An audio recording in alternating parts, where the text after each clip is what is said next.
All right, Cappy. So this week from Lay Vampire, you pulled discipline, training, consistency, and practice. And then from Chakra Wisdom, you pulled mysticism. Now, discipline from Lay Vampire, anytime that this card shows up for me, is suggesting that the person may be dealing with issues like not sticking to the plans that they have set for themselves. And this card is a reminder to keep doing this.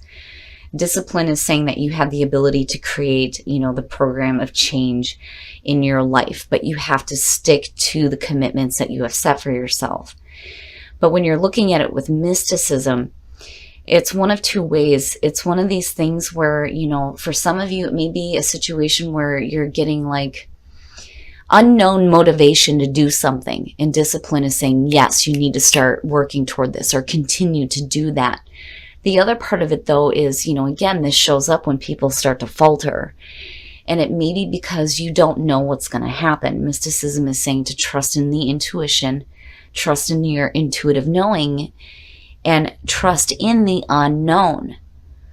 Intuitively, you know that you need to continue to work for this, then you need to keep doing that. But, if you don't know what the results are going to be, it's saying that you need to continue doing this anyway. Right? Have faith in the unknown and just continue to work toward it. All right, Cappy, here we go. Here's the energy coming through, the Three of Wands. Talking about not knowing what's going to happen. Looking at the Three of Wands as a signifier, this to me is one of those cards where, typically in a lot of decks, you see this. The Fool and the Three of Wands, both of them are looking out over the cliff. The difference is with the Three of Wands, you should already know what to expect because these are the things that you have set into motion. But you're in a period here of like waiting to see what is going to develop. This could be a situation here where you started putting in some effort here and now it's like you're waiting to see what's going to happen. And like you may not know, even though you should already know. It's weird. It's weird. Oh, shit. Oh, shit. Cappy, so the Two of Cups. When I look at the Two of Cups, for me, there's a stronger sense of relationship happening here than more so than the Lovers for me. And that could just be because I'm a water sign. But it's more, the description of the card too, because when you're looking at it, these are two people who are so absorbed in each other that nothing else in the world exists. Emotionally, they're sharing everything. And they are so deeply connected. And this may pertain to you not knowing where the progress is going to lead within a relationship. Oh, in the present, the Seven of Wands. So,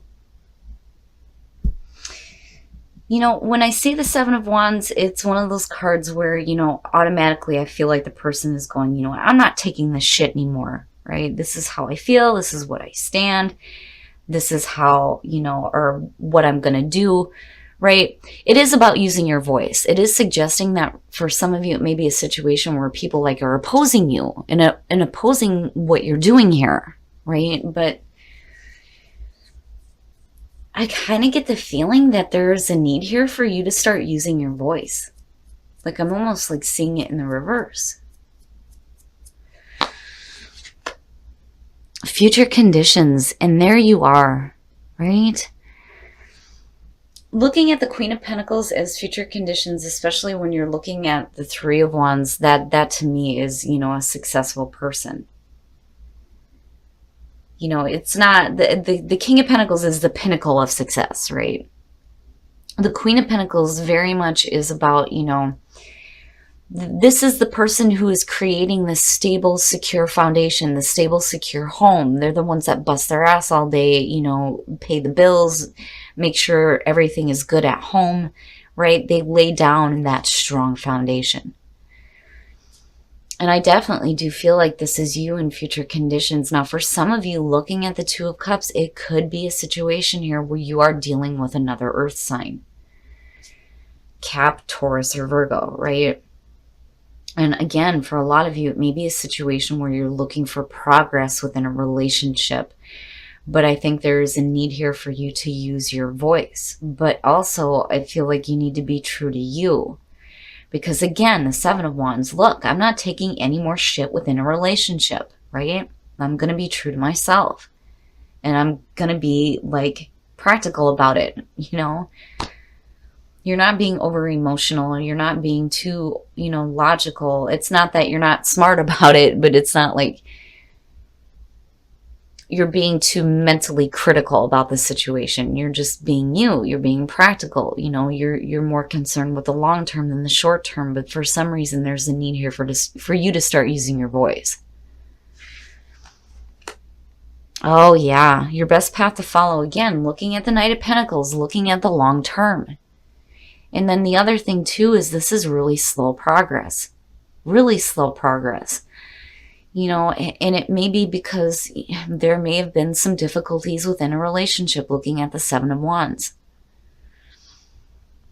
But again, with the Knight of Pentacles, it's, practical energy. It's practical energy. You're laying down, plans for your own long-term security and stability, especially when it comes to relationships. Now, when you're looking at the Knight of Pentacles, though, this is one of those cards for me where when I see that and I see relationship cards, it's like this is a friend. This is somebody who, is like more interested in like their own financial security. They're more interested in earthly possessions than they are anything emotional, almost. And it's not like, necessarily a bad thing. It just, they come off more as like the friend.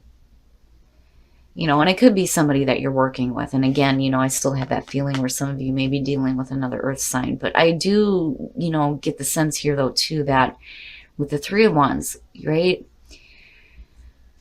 You're looking for long-term stability. But it's one of those things where this may be a really slow progression forward within a relationship. Oh, in your environment. Well, now, that is where the opposition is coming in. So, oh, shit. When you're looking at the Knight of Wands, this is somebody who's super excited and constantly going after things, and they're in and they're out, right? I always call them the one-night standers. They're in it and then they're out, and they come in like a fucking whirlwind out of nowhere with a bunch of passion with them, and they're like, oh, yes, come with me. And you're like, yeah, I'm gone. Right? But there's a part of you that's still being a little bit more practical about it. Now, looking at the Knight of Wands in your environment, this could definitely have to do with a fire sign, especially looking at the Seven of Wands. And again, it may be a situation where somebody is like opposing your viewpoint. You're wanting a practical, long-term, stable relationship, and you're looking for that progress to start, but this is like opposing it.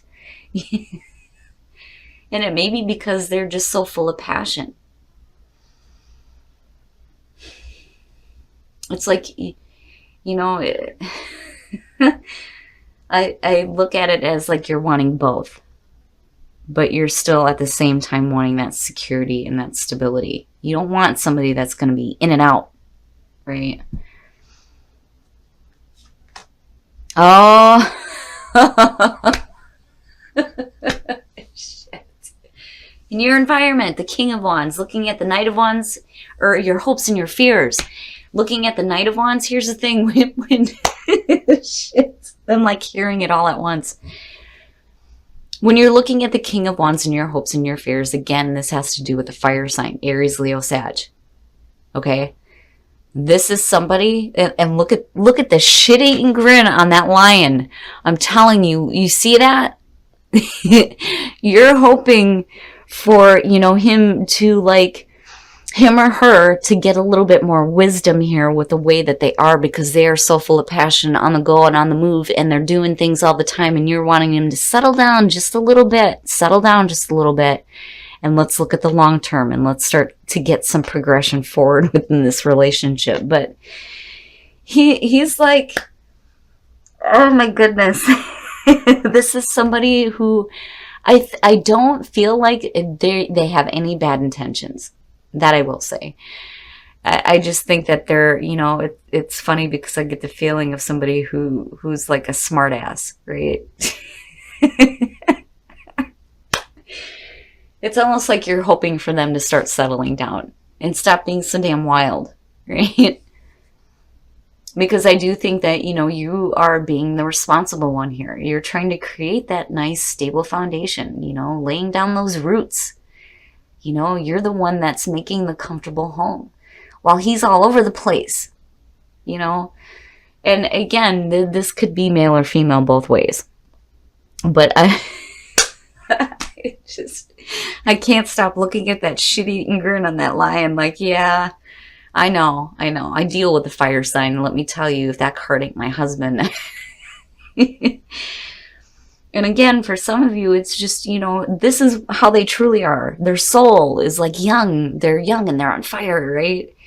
But even when they get to that point here where they start to gain some, wisdom and start settling down a little bit here with the King of Wands, they still carry that with them. That smart-ass kid that still stays with them. It's funny. And discipline. It's no wonder. It's no wonder why that's showing up with mysticism, especially if you don't know where things are heading within a relationship. But stick to it. Stick to it. And that goes for the other person too, especially if you are dealing with a fire sign. All right. Oh, shit. I'm telling you, you stick with it, Capricorn. This fucking reading is amazing. I love it. Your readings never fail. They never fail to amaze me. The Ace of Cups. This is a relationship that you want to stick with. I mean, look at it. He may be a little wild. You may have this person who is like super passionate and, needs to settle down a little bit. But damn it, looking at the Ace of Cups, that is beautiful. That is beautiful. You may be sitting around waiting to see some progress within this relationship and them like, stop it. Like, stop being so wild, right? But when you're looking at the Ace of Cups, man, there's a lot of happiness here. A lot of happiness.